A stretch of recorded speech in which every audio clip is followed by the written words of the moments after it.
Hello, everybody. It's King Harp. I've been checking out some sound footage and some talks on YouTube. I ain't been here in a while, but hello, everybody that wants to subscribe to my channel. Please subscribe. I'm back again. There's a lot going on. Y'all know that. Everything going on. So I'm just here to talk. I mean, everything going on. We got a lot of stuff happening, and I'm just here to talk to us again. My thing is that we as Black community is waking up. I mean, we talking, we get it together, but it's like we got to continue. We got to understand what we need to do because we all saying something different. We don't get our point across. But there's a fighter. Now, I'm just gonna go ahead and say I actually appreciate people like the Black Authority, Jason Black. I appreciate people like Yvette Cornell. I got my own strategy when I look at this. I definitely appreciate Tariq Nasheed. I appreciate Dr. Umar. I mean, I appreciate us out here and some of my thought leaders and people who have made themselves worthy in the face of the internet to pay attention to so we can all gain the throttle and kind of swear the ground on some of our awareness in politics because it's important.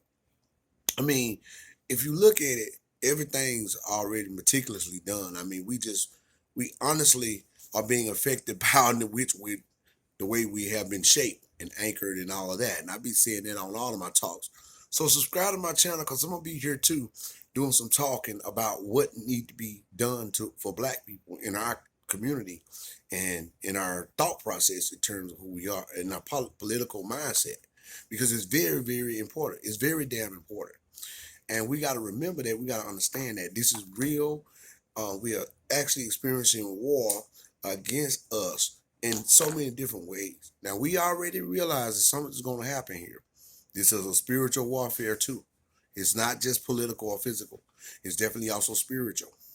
The society need Black people. We design everything, man. Ike Turner, is from Mississippi. Who created rock and roll, really? Okay. I mean, you can just get deep and deep. There's different subjects to talk about. I just threw that out there.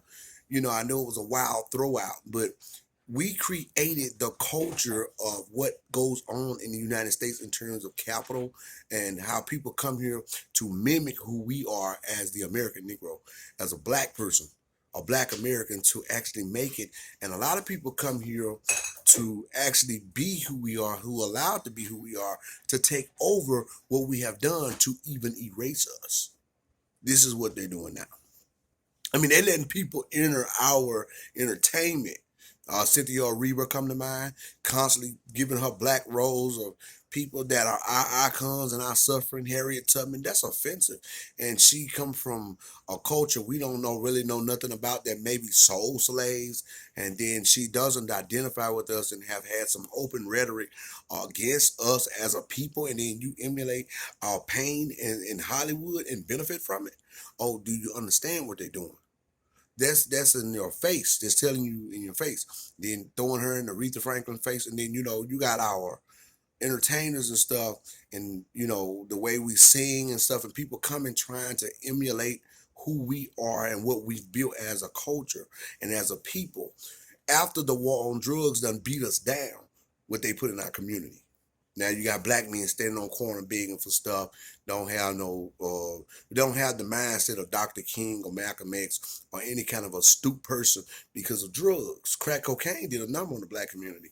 I mean, because you're dealing with a people that have a docile mindset in terms of society, no capital, no real way of choosing, and thinking this stuff is a joke, and being harmed by as prisoners of war, and now just being shaped by everything like lab rats. Oh, here, take this, and it's going to destroy you more, but you don't know it yet. And then once it do, we're going to remove y'all too, because there's no power in your community. And then we'll also tell you, when we're supposed to be protecting you like we did other groups, we're going to tell you we'll give your women welfare, but the men can't be there in the house. Welfare is an insult. It's not a reparations. And we're going to give you affirmative actions too, but we're going to let white women engaged take over that. Okay, now they done gave Juneteenth as a holiday, but no political protection. We can't get an anti-lynching bill, but we got groups here who harm us the Asians, and then they get a bill for anti-hate crimes in our faces. When we were slaves, we are the legacy and the blood lineage of America's original sin. And these people are doing this to our face. And then you say the President Trump is all by himself. He's a long way from that. Joe Biden now doing it. I'm just gonna call it what it is. Kamala Harris involved. She's not no black woman. Yeah, she's got black skin, all right. Kamala Harris. Okay. She practicing hate, done locked up black folks in California, using black inmates for slavery, having them putting out fires, taking them, putting them in jail because their children weren't in school, instead of giving them a policy of protection and ways out of their situation as a harmed and impoverished community.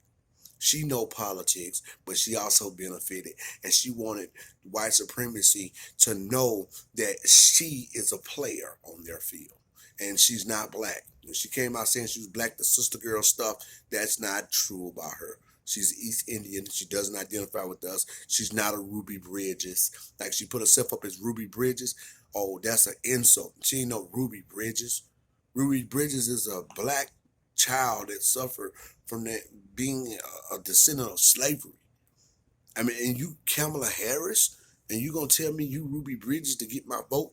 All of y'all voted for her because of this, and I'm not gonna fuss at you today, but we understand now, and I've already understood, and some of the people that I deal with, we understand that this was a Jedi mind trick because we're studying this stuff and paying attention to it.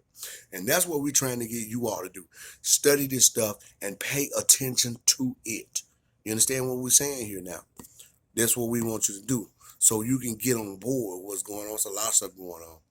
And the mindset is terrible. Well, they have used, they have divide and conquer. They have used our weaknesses to kind of impose on us in a way in which we can't perform in an astute manner, where we can't gather in real unity, where we can't anchor as a unit, and everything, depictions, narratives, according to weakening us through the war on drugs or ideology, different religions. It's okay to be in different religions, but you got to know when to oppose and when to project yourself in terms of separatism, in terms of what you connected to as a black person. In terms of religion, that's fine how you practice your freedom of faith, your anchor of faith. But in terms of that, that has nothing to do with you being connected to what is over your head, and that's being a descendant of slavery in America, where you deal with policy and politics all in the same way. It has nothing to do with which religion you practice. And we have to understand that we built an ideology. And just like Dr. Claude Anderson said, we have bought into basically a form of fashion that don't exist only with us. We have bought into a social illusion, an illusion, a political illusion, where things don't really exist. So that's a form of, that's fantasism.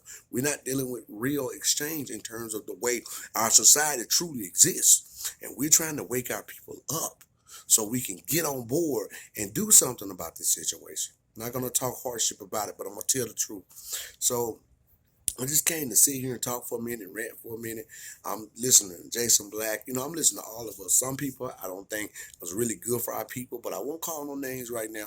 But we're all in this together, and we should be. Everybody not going to be on the same page. All our people not going to be saved. Some of our people are totally lost. I mean, lost. But some will be. We just got to continue to tell the truth, continue to throttle, continue to open ourselves up, and continue to wake that sleeping giant that we are today. We have to do that. These people have denied us our protection. This is what's going on. When the overheads say you're protected, then everybody protects you. This is what they denied us. Reparations, cut the check. That's our protection. That was going to keep us from being harmed by these government entities like the police. Because, see, this is power. Everything comes with a dollar amount.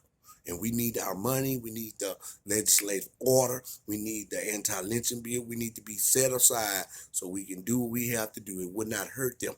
And even if they don't give it to us by their tax dollar, this money legally can be printed. That way we can get inside the society as a protection. Money is protection here. That's the name of the game. That's why we have presidents on it. It's a political survival kit. It's a jewel that you have to have. It's not about I don't let nobody tell me black people just want money. Of course, everybody want money. That's why you had slaves, because you want money. Money is protection. You can buy politicians. You can buy a house. You can keep your children safe. You can go to the doctor. You can control things. You can say things. You can buy lawyers. You can get in and out of trouble. You can put yourself in America's institution. You can be here in the way in which you are surviving because you got money and protection. And we suffered to give you that. And we're owed that which you have given to other groups in our face so that they can be protected. So don't come that stupid talk about black folks want money. Black folks need money, and not in no little money, no little handout. I'm talking about in terms of capital and redeveloping ourselves as a family, and then out into community and exchange and business camaraderie in terms of what the society it really is, as we are anchored as people who are linked to this and our bloods and as a blood legacy of the hardship of what you guys are benefiting from and what we experience as a hardship. This is ridiculous. And that means we're still slaves if we haven't had the keys to be let out of what in which while we were in it in the beginning. And that is a dollar amount. And that is capital. And then we can protect ourselves. We can't do it no other way. But we can continue to talk and we can continue to uplift each other and actually open each other's eyes. But I'm just gonna say, hey, cut the check.